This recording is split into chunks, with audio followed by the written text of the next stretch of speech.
Paul, let's talk about Tottenham. We spoke a little about Vanderson last week, potentially coming in as right back, backup to Pedro Porro.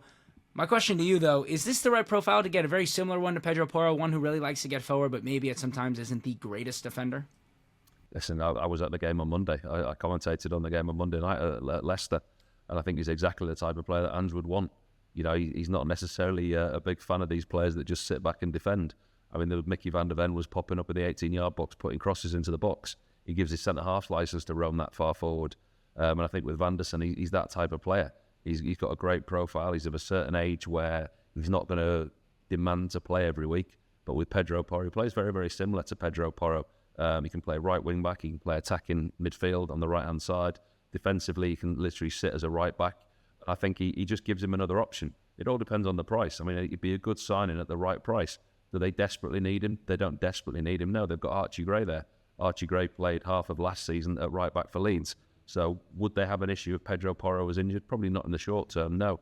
But as part of the squad, Vanderson does give you so many other options in a similar way to Pedro Porro. Plays almost identically, offensively, a lot better than defensively. But I think, listen, I'd be delighted if they signed him.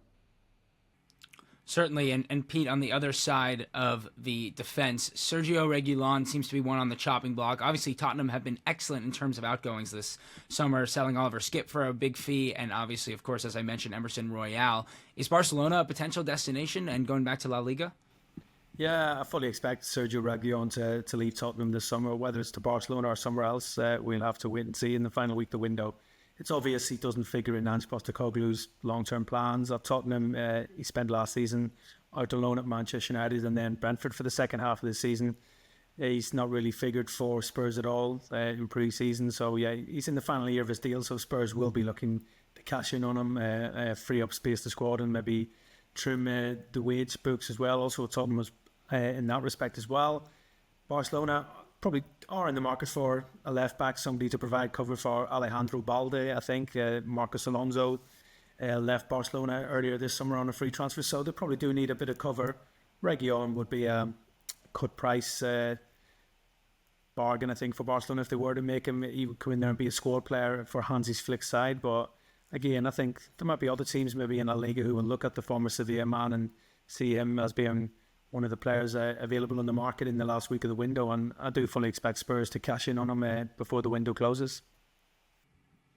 Paul, are you surprised that he doesn't fit into Ange's plans? As you just said, he does like to have a wing-back who likes to bomb forward, get in the box, throw some crosses in. That seems to be the kind of profile that Reguilon is, and he had some success at Tottenham doing that. Yeah, but for whatever reason, he just hasn't fitted in with Ange in a similar way to Bryan Hill on that left-hand side. He looked a little bit lightweight, regular. He got caught out a few times, susceptible defensively. And I just think from the manager's already made his mind up. Somebody he allows out on loan to Brentford. And he allowed him out to Manchester. Sorry, Tottenham allowed him out. Ange didn't at the start of the season. They allowed him out to Manchester United, that you would possibly think was a direct rival for a Champions League position at the beginning of the last season. They obviously don't think much of the player if they're going to do that. And then he comes back at Christmas and allows him to go to Brentford.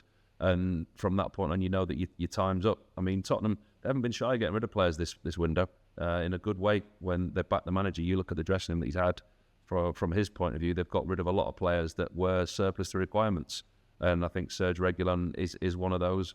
And he will get picked up on the cheap, if any fee whatsoever. You look at the record transfer fee at the time that they played for Ndombele.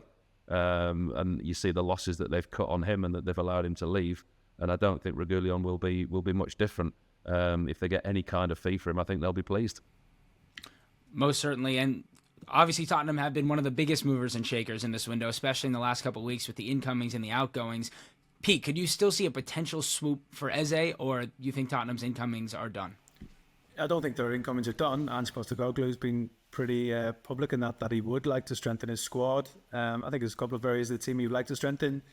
I think ideally he would like to bring in another centre-back as cover, if he can find the right one, and also a central midfielder, I think, is probably the other area of the team that he would like to improve in. I think the Eze deal is looking more and more unlikely now. Obviously, they've gone out and spent quite big on Wilson Odegaard from Burnley, which was a bit of a surprise move, I think, caught a lot of people on the hop. They're so unbalanced as well, Pete, aren't they? They're so unbalanced in that area when you look at the players that they've got. Johnson, Son, Werner, Kulusevski, Odegaard coming in, Richarlison. those wide attacking areas. That can't be an area of the squad that he's looking at, surely. No, definitely not. As you said, there's a lot of wide attacking forwards, and I think he needs a bit of steel in that midfield. He's obviously let Oliver Skip go as well to Leicester, so I think probably in this last week of the window we'll see Spurs maybe try and step up the hunt to bring in a new central midfielder.